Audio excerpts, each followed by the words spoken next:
Ok, je vais t'apprendre à improviser. Je sais que ça va vraiment t'aider. Pour savoir improviser sans faire d'erreur, tu dois maîtriser la gamme chromatique. Je te montre. La gamme chromatique, elle est composée de Do. Elle est composée de la gamme du mode ionien, en fait. Le mode ionien plus 5 notes altérées. Du coup, en Do, je mets une pause. En Do, ça va nous donner Do, Ré, Mi, Fa, Sol, La, Si, Do. Les 5 notes altérées qui sont là, Do dièse, Ré dièse, Fa dièse, Sol dièse, La dièse, sinon Si bémol. Donc du coup, voici la gamme chromatique. Do, Do dièse, Ré, Ré dièse, Mi, Fa, Fa dièse, Sol, Sol dièse, La dièse, Si bémol, Si, Do. Ok?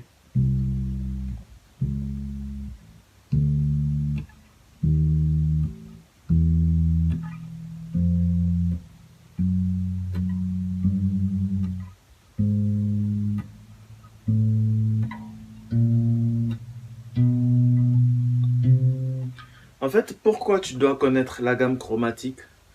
C'est une gamme qui va t'aider à savoir improviser.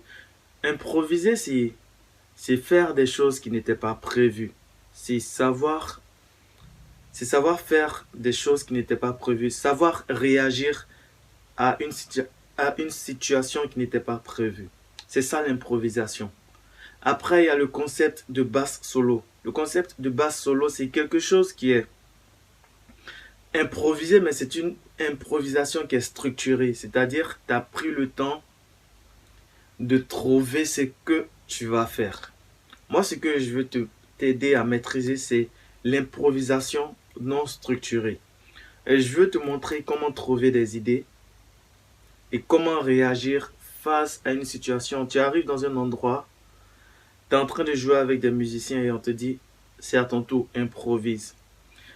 Quand moi j'ai commencé la musique, ça m'est arrivé et on m'a chassé. C'est pas qu'on m'a chassé, mais aïe aïe aïe, c'est pas qu'on m'a chassé, mais on ne m'a plus appelé pour continuer la suite parce que je maîtrisais pas l'improvisation et je venais à peine de découvrir la gamme chromatique. Tu sais, quand tu découvres la gamme chromatique et tu ne sais pas l'utiliser, tu fais n'importe quoi. C'est-à-dire, ce que tu fais n'a pas de sens. Et quand tu joues avec des musiciens qui sont plus expérimentés, lorsqu'on sent que ce que tu fais n'a pas de sens, ben on se dit que automatiquement tu es nul. Peu importe que que tu aies de belles B solo, peu importe que tu saches interpréter des chansons, mais si tu ne sais pas, si pendant l'improvisation ce que tu fais n'a pas de sens, ben ils vont plus te rappeler. C'est pourquoi je veux que tu puisses apprendre dès aujourd'hui à maîtriser la gamme chromatique. Parce que dans la gamme chromatique, tu vas retrouver tous les modes qui existent à la guitare basse. Dans la musique, tu vas retrouver la gamme pentatonique, tu vas retrouver les notes de la gamme blues, tu vas retrouver les notes de la gamme mineure, tu vas retrouver toutes les gammes qui existent au monde. Puisque cette gamme-là, elle est basée sur 12 notes et ce sont les 12 notes qui existent dans la musique. On a en Do, nous avons notre Do, Do dièse, Ré, Ré dièse, Mi, Fa, Fa dièse, Sol, La dièse, pardon, Sol dièse, La dièse, Si et Do. Du coup, ce sont les 12 notes qui existent dans la musique. C'est pourquoi tu dois apprendre à te familiariser, à familiariser ton oreille aux sonorités des notes altérées. Il y a 5 notes altérées et ces 5 notes-là, tu dois apprendre à reconnaître leur son.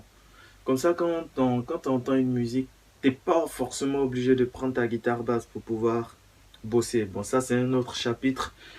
Mais je veux vraiment te motiver à travailler ces différentes sonorités-là, à repérer ces différentes notes-là, ces 5 notes-là. Et ça va beaucoup t'aider. Le son de ces 5 notes-là va beaucoup t'aider. Ça va t'aider à faire passer ton jeu au niveau supérieur. Ça va t'aider à jouer comme les professionnels. Tu sais, la plupart des bassistes professionnels que tu vois, lorsqu'ils sont en train de jouer, ils font beaucoup d'erreurs. ils font énormément d'erreurs. Mais puisqu'ils ont passé des années à travailler le son de ces 5 notes-là, du coup, lorsqu'ils sont en train de jouer, ils ne vont pas faire comme un bassiste débutant. Un bassiste débutant, si il devrait jouer sol et qu'il a joué sol dièse, il arrête complètement de jouer. Or, un bassiste un peu plus avancé, un bassiste professionnel, lui, si au lieu de jouer sol, il a joué sol dièse, bah, il va glisser simplement, il va utiliser le sol dièse comme une note de passage et il continue son chemin. C'est ça que tu dois comprendre dans ce concept de gamme chromatique.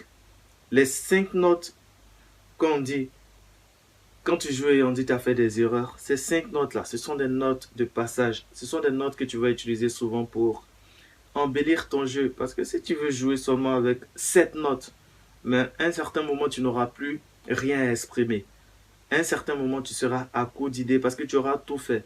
Par contre, si tu mets 5 autres notes encore dans ton jeu, tu vas voir que ça va ouvrir ton vocabulaire. Et à propos de vocabulaire, quand tu es en train de jouer, considère que tu es un batteur. Quand tu joues, considère que tu es un batteur. Je répète, quand tu es en train de jouer, considère que tu es un batteur. Et un batteur, il va apporter du rythme. Quand tu joues, considère que tu es un pianiste. Un pianiste, il va apporter des notes, il va apporter des successions d'accords. Quand tu joues, considère que tu es un saxophoniste. Parce qu'un saxophoniste, il va te sortir des jolis solos. Tu as besoin de tout ça, de combiner tout ça pour pouvoir créer une vraie basse solo. Sinon, un vrai basse solo, ça dépend de, je sais pas comment on dit, mais pour créer ton basse solo, bien ta basse solo, bon. En tout cas, pour créer ton solo, tu auras besoin de tout ça. Tu auras besoin de plus d'idées. Comment trouver des idées? Pour trouver des idées, je suis en train de répondre à beaucoup de questions en même temps parce que je sais que tu es en train de te poser des questions. Ben oui, Abraham, comment trouver des idées? Pour trouver des idées, tu as besoin de... Il y a 2 manières, il y a 2 méthodes. Il y a des idées qui vont provenir de toi-même ou tu vas emprunter les idées des autres. C'est ce qu'on appelle copier. Tu vas prendre des choses chez les gens et tu vas les mettre dans ton jeu. Pour la première méthode, le meilleur moyen d'avoir toujours des idées fraîches, c'est de prendre... Moi, je sais, il y a un guitariste, il y a un guitariste qui dit que lorsque lui partait au studio, il avait déjà plusieurs idées qu'il avait enregistrées dans son téléphone. Et lorsqu'il arrivait au studio, en fonction de la grille d'accords, il adaptait ces différentes lignes qu'il avait déjà trouvées au préalable. Moi, c'est ce que je te conseille. Le meilleur instrument qui existe au monde, c'est ta bouche. C'est ta bouche qui va te donner les meilleures phrases. C'est ta bouche qui va te donner les meilleures idées. Et c'est ta bouche qui va t'aider à faire des choses incroyables. Du coup, tu auras toujours besoin d'un dictaphone. Tu auras toujours besoin de quelque chose pour enregistrer, que ce soit ton téléphone portable ou quoi que ce soit. Mais tu as toujours besoin de quelque chose pour enregistrer tes idées. Et ces idées-là, quand tu t'assois, tu peux les transformer, tu peux les développer pour pouvoir créer tes basses solos. Ça, c'est la première méthode. Tu as besoin de quelque chose pour enregistrer tes différentes idées que tu vas trouver. Une idée, ça peut être une phrase, ça peut être juste une note, ça peut être pan, ça peut être ça peut être des accords pan, tu vois, ça peut être n'importe quoi, mais tu as toujours besoin de quelque chose pour enregistrer. Ça peut être un beat, tu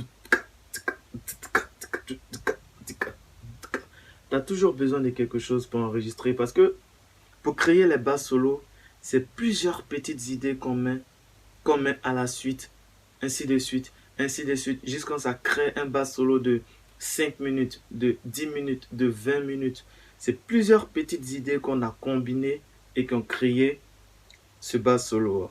Pour créer une phrase, je vais passer à la deuxième idée dans quelques secondes, mais pour créer une phrase, tu vas utiliser une note. Tu vas utiliser une deuxième note. Tu vas utiliser une troisième note. Tu vas utiliser une quatrième note, une cinquième note, ainsi de suite. Tu vois, à chaque fois, j'ajoute.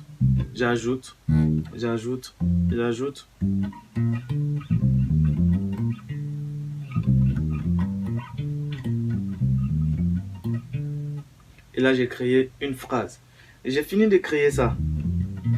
Je vais ajouter quelque chose encore et ça prolonge mon bass solo. Ou bien ma basse solo, ça prolonge mon solo, c'est plus mieux. Ça prolonge mon solo. J'ai trouvé ça, j'enregistre. J'enregistre.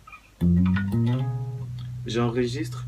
Et après, je vais combiner tout ça. Tu vois, moi, je peux plus. Et je peux pas reproduire exactement tout ce que je viens de faire, mais je vais te donner une idée.